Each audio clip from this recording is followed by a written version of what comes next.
नमस्कार, मी अदिती पेंढारी तुम्हा सर्वांचं नाशिक स्टार न्यूज मध्ये स्वागत करते। आपला कार्यक्रम आपला गाव आपला सरपंच यामध्ये आज आपल्या भेटीला आले आहेत नाशिक जिल्ह्यातील दिंडोरी तालुक्यामधील करंजखेड गावचे सरपंच माणिक झोपळे। तर आज आपण त्यांची एक भेट घेणार आहोत। नमस्कार। नमस्कार।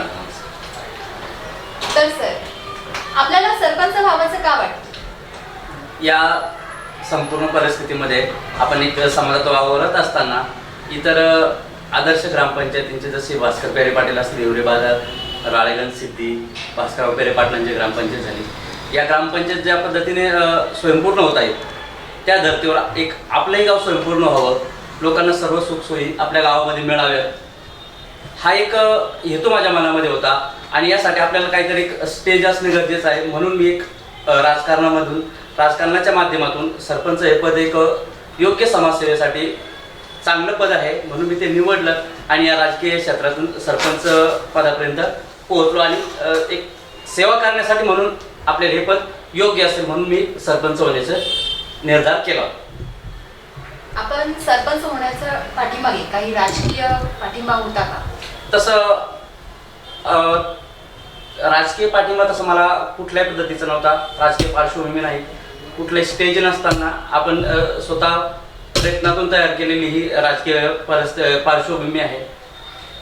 राजकारणामध्ये आमच्या कुटुंबात फक्त मतदान करणे इथपर्यंतच राजकारण आमच्या कुटुंबाला माहीत होतं आणि अशी परिस्थिती असताना देखील मी एका मोठ्या गावचा सरपंच होऊ शकलो, हे माझ्यासाठी एक सौभाग्याची गोष्ट होती।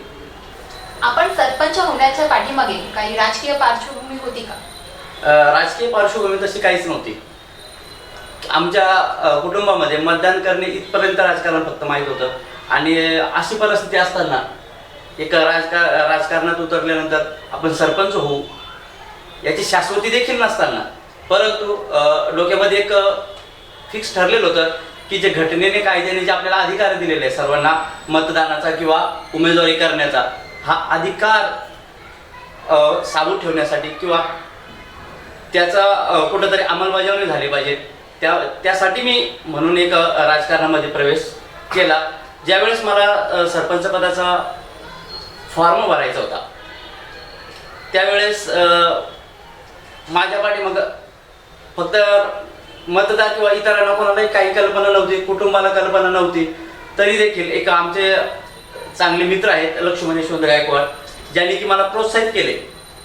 त्यावेळेस अशी परिस्थिती होती की फक्त आमच्या दोघांचे 2 मतदान मला मिळतील इथपर्यंत माझी कॅपॅसिटी होती। परंतु ज्यावेळेस आपण फॉर्म भरला, वातावरण निर्मिती केली आणि वातावरण निर्मिती झाल्यानंतर खूप असं एक अनपेक्षित असणारं यश माझ्या पदरात पडलं आणि मी त्या ठिकाणी 14 फेब्रुवारी 2021ला सरपंच म्हणून नियुक्त झालो।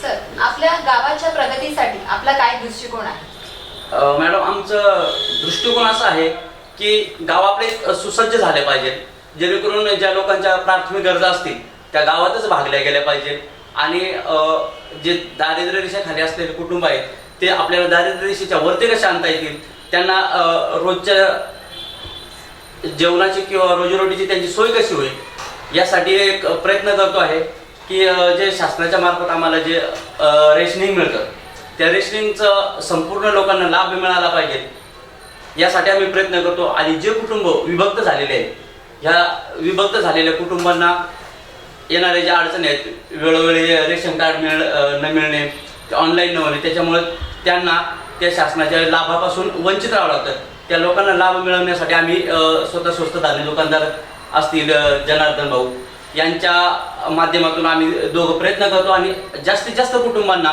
लाभ कसा मिळेल जेणेकरून त्याच्या संध्याकाळच्या जेवणाची देखील चांगली सोय होऊ शकते। त्यानंतर मॅडम, गावाच्या दृष्टिकोन म्हणाल तर मग गावामध्ये ज्या पायाभूत सुविधा असतात त्या पायाभूत सुविधा पूर्ण करण्यासाठी त्या ठिकाणी रस्ते असतील, पाण्याची सोय असेल, वीज असेल, शेतीसाठी आवश्यक असणारे सर्व अवजार पूरक व्यवसाय, या व्यवसायांना चालना देऊन जास्तीत जास्त रोजगार निर्मिती कशी होईल याच्यासाठी एक आम्ही प्रयत्न करतो आहे। आणि त्यानंतर जे गावामधील होतकरू तरुण असतील, तरुणी असतील, युवक असतील, यांना जे मुख्य प्रवाहात किंवा त्यांना एक स्पर्धात्मक युगामध्ये टिकण्यासाठी म्हणून त्यांना मी एक खेळाची सवय लागली, जेणेकरून एक स्पर्धा त्यांना लक्षात येईल की अशा पद्धतीने आपण जर समजा कोणाशी स्पर्धा करत असलो तर आपल्याला यश मिळू शकतं. त्यासाठी आम्ही प्रयत्न करत होतो. आपल्या गावाच्या शेतीबद्दल आणि शेतकऱ्यांबद्दल तुम्ही काय सांगाल? आमच्या म्हणजे शेतीबद्दल, शेती तशी एक खूप चांगला व्यवसाय आहे किंवा देशाचं जे समजा पालकत्व करत असताना जे समजा आपण पालकाची भूमिका जे बजावतात, नुसतं निवारा देणे नाही तर पोटाला अन्न देण्याचं काम जो शेतकरी राजा करतोय, त्या शेतकरी राजाला त्यांनी पिकवलेल्या मालाला योग्य हमीभाव मिळाला पाहिजे. त्यानंतर कमी खर्चामध्ये बाजार उपलब्ध झाला पाहिजे, कमी अंतरामध्ये बाजार समिती उपलब्ध झाल्या पाहिजे. त्या ठिकाणी तो आपला माल विकेल आणि जेणेकरून त्याला त्याचा मोबदला मिळेल. आताच आमच्याकडे जे जास्तीत जास्त क्षेत्र आहे हे टोमॅटो आणि कांद्याचं आहे. शासनाच्या आत्ताच्या जे शासनाने निर्णय घेतले की कांद्यावरती 40% GST टॅक्स लावला.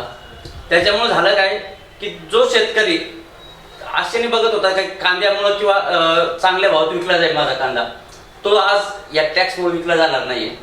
टोमॅटोचे भाव वाढले, शेतकऱ्यांना 2 पैसे घडत होते, त्यात पुन्हा एकदा टोमॅटो बाहेरून आयात केला गेला, ते बाजारभाव स्थिर ठेवले गेले. म्हणजे ज्यावेळेस शेतकऱ्याच्या मालाला मार्केट किंवा नफा मिळत असतो त्यावेळेस माल आयात केला जातो, परंतु ज्यावेळेस शेतकऱ्याचं नुकसान होतंय त्यावेळेस शासन त्याकडे दुर्लक्ष करते. अशा वेळेस देखील शासनाने त्यांना काहीतरी एक आधार दिला पाहिजे. आणि शेतीमध्ये जे आमच्याकडं एक जे टोमॅटो आणि कांदा केले जातात किंवा द्राक्ष बाग आहेत, आमच्याकडे एकलारा धरण आहे. त्या एकलारा धरणातून जे पाणी उपसा होतो, पाणी लोक एक पाईपलाईनने तिथून त्यांच्या शेतापर्यंत घेऊन जातात आणि त्या धरणाचं आम्ही योग्य नियोजन ठेवल्यामुळं ते पाणी आम्हाला 12ही महिने पुरत असतं. यापूर्वी असं होत होतं की पाऊस कधी म्हणजे आपण धरण बऱ्याच वेळेस मार्च एप्रिलच्या दरम्यान आटून जायचा, त्यावेळेस जनावरांच्या पाण्याच्या पिण्याचा प्रश्न उद्भवायचा. नंतरची शेती किंवा होत नव्हती, त्यामुळं शेतकरी अजून संकटात जायचा.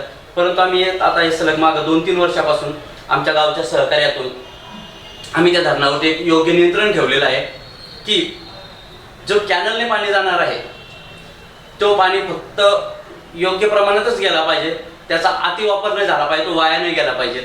यासाठी आम्ही शासनाला पाठपुरावा करून त्या कॅनलची दुरुस्ती करून घेतली. त्याच्यामुळं प्रत्येक शेतकऱ्यापर्यंत तो पाणी पण पोहोचतोय, धरणाचा साठा पण शिल्लक असतोय. त्याच्याने झालं असं 2-3 वर्षापासून की धरणामध्ये 12 पाणी असल्यामुळं लोकांना तिसरं पीक घेण्यासाठी मदत होत आहे. गावासाठी पिण्याच्या पाण्याचं काय नियोजन आहे?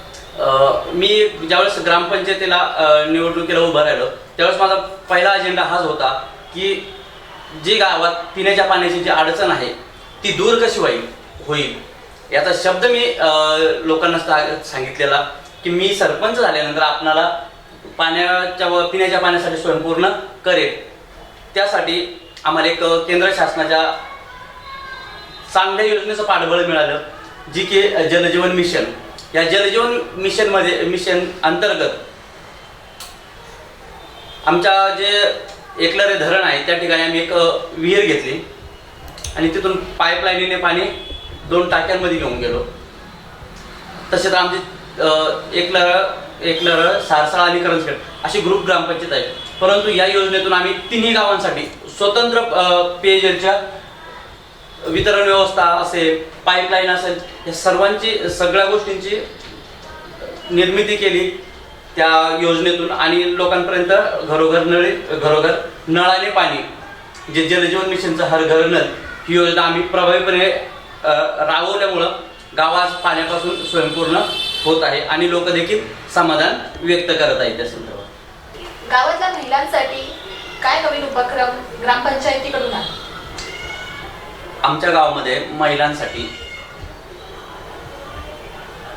जे महिला वर्ग आहे तो नुसता कामात व्यस्त न ठेवता तो समाजाच्या प्रवाहाबरोबर आला पाहिजे, यासाठी आम्ही चांगला एक शासनाचा एक उपक्रम होता.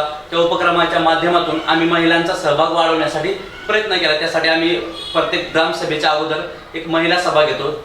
त्या महिला सभेतून आम्ही महिलांना प्रवृत्त करतो की तुम्ही देखील एक समाजाचा भाग आहात, त्यामुळे तुम्ही देखील या सर्व सिस्टममध्ये सहभाग घेत चला. त्यासाठी आम्ही काय केलं की आमच्याकडे एक उमेद अभियानाअंतर्गत एक 15 ते 16 बचत गटांची आम्ही निर्मिती केली. त्या प्रत्येक बचत गटामध्ये सरासरी 11-15 अशा महिला आहेत. त्यातून आम्ही जवळजवळ एक 200 महिलांचा एक चांगला गट तयार केलेला आहे. आणि त्या गटाचे जे मार्गदर्शक आहेत, ज्या सविता झोपळे असतील, मंजुळाताई झोपळे असतील, यांनी या गटांना स्वयंपूर्ण करण्यासाठी एकत्र करणे, त्यांच्या अडीअडचणी सोडवणे यासाठी या दोघी भगिनी मदत आम्हाला करत आहेत. आणि त्यानंतर त्या महिलांचा सहभाग असा असतो की त्या महिलांनी त्या बचत गटामध्ये प्रत्येकीने गुंतवणूक करायची आहे, जी की महिन्याला 100 रुपये असेल.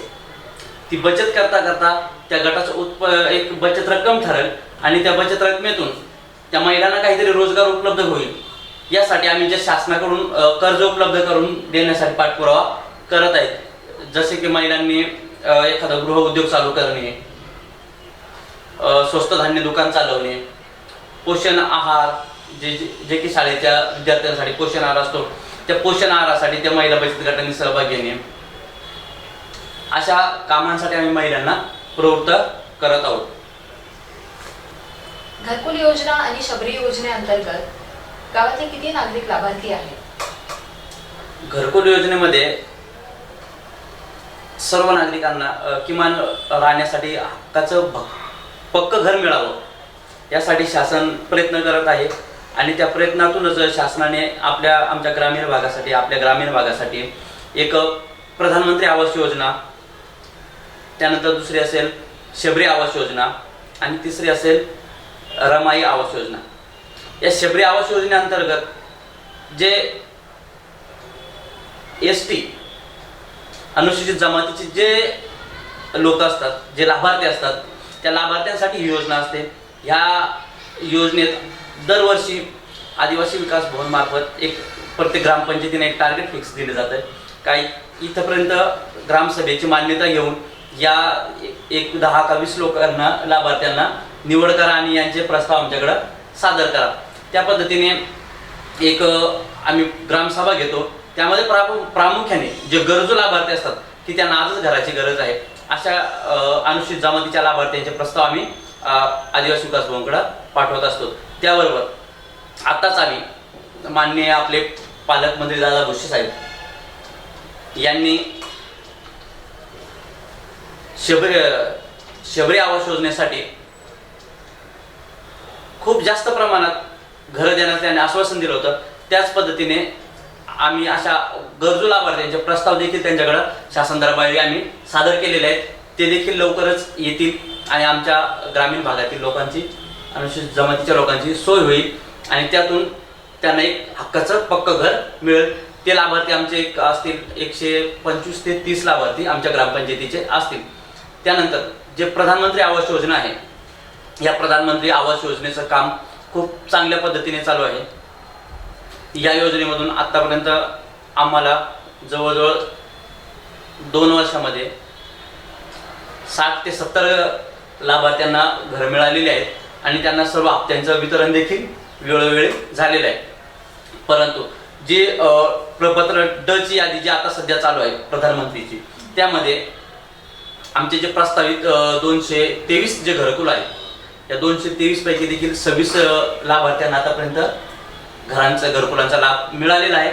आणि इथून पुढं 2024 पर्यंत जे मोदी साहेबांचं, जे आपले प्रधानमंत्री मोदी साहेब आहेत, त्यांचं जे टार्गेट आहे, जे ध्येय आहे की 2024 पर्यंत सर्वांना हक्काचं पक्कं घर देऊ, त्या माध्यमातून ही जे 223 लोकांची संपूर्ण यादी पूर्ण होईल आणि जास्तीत जास्त गरजू लोकांना त्याचा लाभ मिळेल. त्यानंतर जे रमाई असेल, या रमाईच्या योजनेअंतर्गत जे SC समाज जे एसी समाजाला त्या योजनेतून लाभ मिळतो. आमच्याकडं एक 10% तो पण समाज आमच्या ग्रामपंचायतीमध्ये आहे आणि त्यांचं सुद्धा खूप चांगलं टार्गेट आहे आणि खूप चांगली योजना आहे. त्यामुळे देखील एसी समाजाचे जे लाभार्थी आहेत त्यांची गरज त्या ठिकाणी भागत आहे आणि त्यांना देखील पक्की घरं मिळत आहे. गावाच्या स्वच्छतेचं काय नियोजन आहे? गावाच्या स्वच्छतेच्या बाबतीत शासन देखील खूप आग्रही आहे आणि आम्ही देखील खूप स्ट्रिक्ट आणि सक्त वॉर्निंग आमच्या सर्व गावातील नागरिकांना आहे की स्वच्छतेचं महत्त्व आहे, ते जपलं पाहिजे. त्याच्यामुळं आपलं आरोग्य सुधारणार आहे. त्यासाठी प्रत्येकाला आम्ही एक शौचालय दिलेले आहेत. आतापर्यंत ज्या ठिकाणी घर असते त्या ठिकाणी शौचालय दिले, जेणेकरून हागणदारी मुक्त गाव करण्यासाठी प्रयत्न केला आहे. त्याच पद्धतीने जे घरकुल योजना आम्ही राबवत असतो त्या घरकुल योजनांना देखील घराला संलग्न असं एक शौचालयाचं युनिट देखील शासन देत असतं. त्या माध्यमातून त्या हागणदारी मुक्त गाव होण्याच्या वाटचाल सुरू आहे. त्यानंतर जे सांडपाणी असेल त्या सांडपाण्यासाठी गटारींच्या आम्ही बंदिस्त गटारींची कामं आमच्याकडं आता चांगल्या पद्धतीने सुरू आहेत. बाकी ठिकाणी जे अति गरजेचे जे गल्ल्या असतील, मुख्य रस्ता असेल त्या ठिकाणी बरेचसे काम आम्ही केलेले आहेत. त्यानंतर जे पिण्याच्या पाण्याचं जे वाया जात असतं जे पाणी, त्या पाण्याचा कुठंतरी योग्य वापर झाला पाहिजे या दृष्टिकोनातून आम्ही आता एक चांगल्यापैकी 5x5चा एक खड्डा घेतो आहे. ज्या ठिकाणी असं पाणी वाहून जात असेल ते पाणी आम्ही त्या खड्ड्यामध्ये थांबवून ते पाणी जिरवून आणि जमिनीत पाण्याची पातळी वाढवण्यासाठी आम्ही आता सध्या कामं करतोय. मुलांच्या शिक्षणा दृष्टिकोनाने गावामध्ये शाळा उपलब्ध आहेत का? आमच्या गावामध्ये प्राथमिक शिक्षणाची खूप चांगली अशी सोय आहे. जिल्हा परिषदेच्या मार्फत आमच्या तिन्ही पाड्यांवरती जवळजवळ 350 ते 450 विद्यार्थी शिक्षण घेत आहेत आणि ते पण शिक्षण खूप चांगल्या दर्जाचं आहे. त्या ठिकाणी जिल्हा परिषदेच्या चांगला स्टाफ आहे. शाळांचा वर्गखोल्यांची परिस्थिती खूप चांगली आहे. जे वर्गखोल्यांचे निकामी झाले असतील, नादुरुस्त असतील, अशा दुरुस्त करून पुन्हा त्या वापरात आणत आहेत. त्यासाठी आम्ही ग्रामपंचायत फंडातून मदत करतो. नवीन पत्रे टाकणे असतील, रंगरंगोटी असेल, डिजिटल वर्ग असतील, यासाठी आम्ही वेळोवेळी प्रयत्न करत आहोत. आणि विद्यार्थ्यांना जे सकस आहार शासनाच्या शालेय पोषण आहार म्हणून दिला जातो त्यामधून देखील मुलांना चांगल्या पद्धतीचा आहार दिला जातो. आणि जे चांगले सांस्कृतिक कार्यक्रम असतात त्या ठिकाणी आम्ही मुलांचे मनोबल वाढवण्यासाठी बक्षीस रूपाने त्यांना मदत करत असतो. त्याच्यातून मुलांमध्ये एक जिज्ञासू वृत्ती निर्माण होत असते. आपल्या गावाच्या विकासासाठी तुम्हाला कशा प्रकारे सहकार्य लाभलं? आमच्या गावाचा ज्यावेळेस विकास करत असताना आमचं संपूर्ण गाव हे खूप चांगल्या पद्धतीने सहकार्य करत आहे. त्यामध्ये ज्येष्ठ नागरिक असतील, युवक असतील, महिला असतील, या सर्वांचा चांगला सहभाग आणि सहकार्य असल्यामुळंच मी गावाचा विकास करत आहे. आणि त्यानंतर जे आमचे खासदार आहेत माननीय भारतीताई पवार यांच्या प्रयत्नातून देखील आमचं एक आदर्श गाव, प्रधानमंत्री आदर्श गाव या योजनेसाठी आमच्या गावाची निवड त्यांनी केली. त्यांनी देखील खूप चांगल्या पद्धतीने मदत केलेली आहे. त्यानंतर आमच्या दिंडोरी मतदारसंघाचे विधानसभा मतदारसंघाचे आमचे लाडके आमदार जिरवळ साहेब असतील, माजी आमदार धनराज माले असतील, माजी आमदार चारोस्कर साहेब असतील, यांचं देखील आम्हाला वेळोवेळी मार्गदर्शन आणि सहकार्य मिळत आहे. आणि यांच्या मार्गदर्शन आणि सहकार्यामुळे मी गावाचा विकास करतो आहे. आमच्या कार्यकारिणीमध्ये आमचे उपसरपंच असतील माननीय चौधरी साहेब, आमच्या ग्रामसेविका असतील चौधरी मॅडम, सर्व सदस्य त्यामध्ये सुरेश आयरे असतील, सर्व मनापासून तळमळीने गावाच्या विकासात सहभाग घेत असल्यामुळे आम्हाला गावाचा विकास करत असताना खूप सहकार्य आणि मदत होत आहे. गावाच्या पुढील प्रगतीसाठी तुमची काय वाटचाल असणार आहे? गावच्या पुढील प्रगतीसाठी एक माझं ध्येय आहे की जे शासनाने ठरवून दिलेला सरपंचांचा कार्यकाल 5 वर्षाचा असतो, परंतु मी माझे हे कार्यकाल संपल्यानंतर देखील माझ्या ज्या गावात जन्म झाला, जी माझी जन्मभूमी आहे, त्या गावाशी माझी एक नाळ जोडलेली आहे. त्या गावाचं काहीतरी मी एक लेणं लागतोय, म्हणून त्या शासनाच्या नियमाप्रमाणे मी 5 वर्षानंतर सरपंच नसलो तरी देखील आयुष्यभर जशी आज सेवा करतोय अशीच सेवा करण्याची मी एक उमेद गाठ बांधलेली आहे. आणि नेहमी लोकांच्या अडीअडचणी भागवण्यासाठी, गावात विविध विकास कामं आणण्यासाठी, योजना राबवण्यासाठी मी आयुष्यभर कटिबद्ध असणार आहे. सर, आपले खूप खूप आभार. आपण नाशिक स्टार न्यूज मध्ये आलात, आपली मुलाखत दिली आणि आपल्या गावाची अशीच प्रगती होत राहो यासाठी आमची मनोकामना आहे. धन्यवाद मॅडम. नमस्कार.